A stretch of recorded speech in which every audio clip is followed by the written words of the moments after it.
conflict.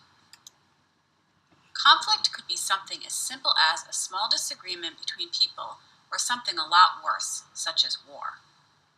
Joyce Hawker and William Wilmot describe conflict as an expressed struggle between at least two interdependent parties who perceive incompatible goals, scarce resources, and interference from the other party in achieving their goals. Conflict happens all the time and is hard to avoid. It can be people having different ideas, fighting with each other, or just one person not liking the other. These types of conflicts should be managed and not avoided. Conflict is not automatically helpful, and it is not harmful to a group. What is important is what the conflict is about, how it started, and how it is managed. There are different types of conflict. Learning them can help you identify them in your groups and learn better how to manage them. The first type of conflict is substantive conflict. It revolves around the task and is found in disagreements over ideas, meanings, issues, and other matters relevant to the task. This type of conflict is work-related and is the basis for effective decision-making and problem-solving. In substantive conflict, group members will challenge ideas, proposals, and reasoning and evaluate them. By doing so, the problem is brought out in the open, and then the group can work to find the best solution. The next type of conflict is effective conflict. It is conflict that originates from interpersonal power clashes, likes and dislikes unrelated to the group's tasks. It represents the who in the conflict and is generally detrimental to the efficient functioning of any group. This type of conflict can happen over clashes of personality characteristics, learning styles, and perspectives due to age and culture. It is said that in numerous groups, one member acting as if they are superior and another member refusing to accept their status or power results in effective conflict. This type of conflict, for example, can be seen within online communities, video games more specifically. Some video games are created in a way that can allow many players to join a group, guild, or alliance. Within every group, there is some sort of hierarchy. In this case, leaders, officers, members, and initiates, or interns. Because video games appeal to a wide demographic, oftentimes members will vary in age and origin of culture and personality traits. Some members may not agree with someone who is younger or less experienced than them taking on an officer or leadership role. This causes this kind of effective conflict. This example comes from the personal experience of someone on this team who is involved in massive multiplayer online games and has been for over 10 years. Another type of conflict is procedural conflict. It is a type of substantive conflict over the ways to achieve group goals.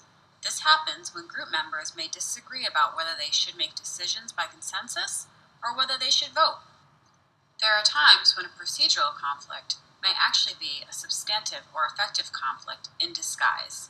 This can happen because members genuinely disagree over procedures yet use ineffective behaviors to manage their conflict.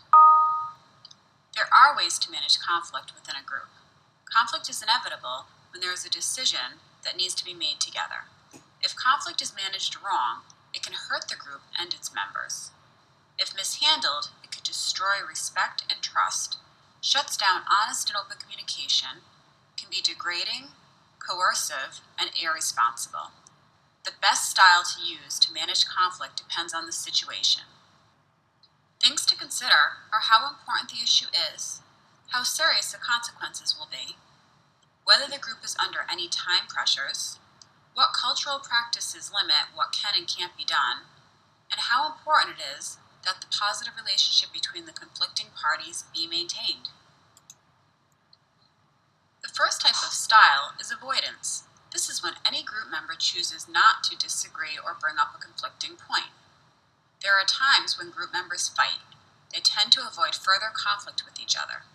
Even though avoiding conflict can be dangerous, using the avoidance style is sometimes appropriate. If the problem is not very important and the group won't be mad about not speaking up, then avoiding a possible conflict would be appropriate. The next type of style is accommodation, or sometimes called appeasement. It is when one person or faction gives in to the other without arguing strongly for a different point of view. Accommodation is similar to avoidance, but it is different because a person works harder to meet the needs of others. It is best to be honest with yourself if you choose to accommodate. If it bothers you, then you shouldn't give in if the issue is important.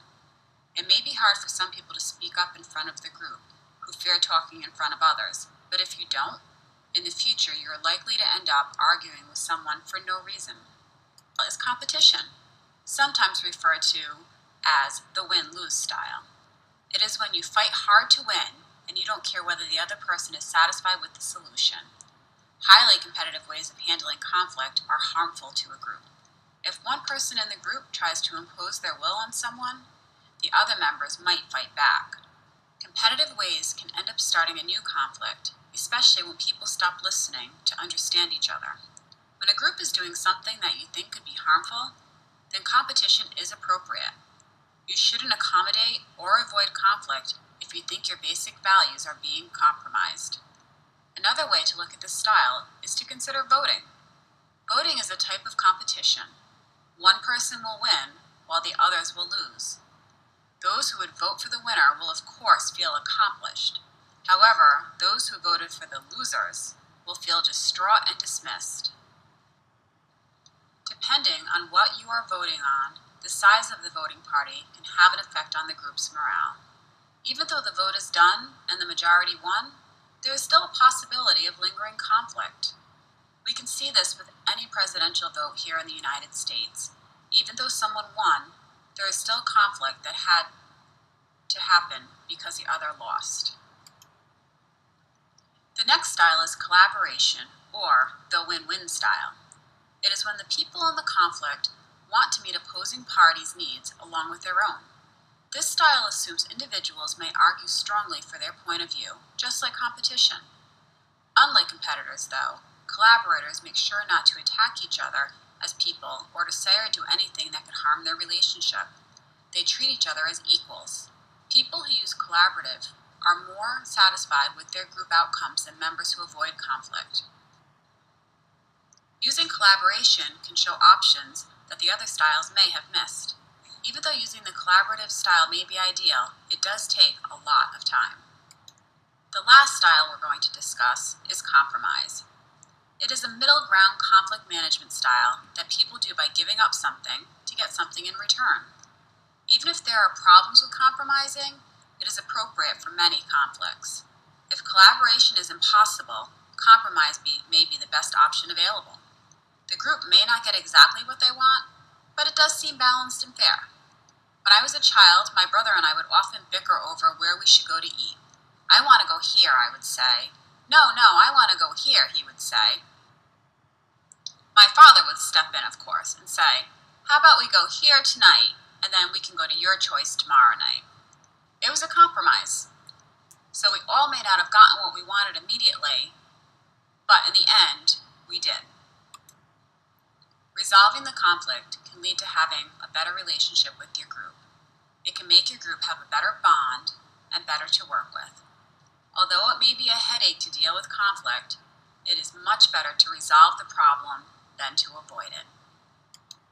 Thank you for listening, and we hope you enjoyed our podcast.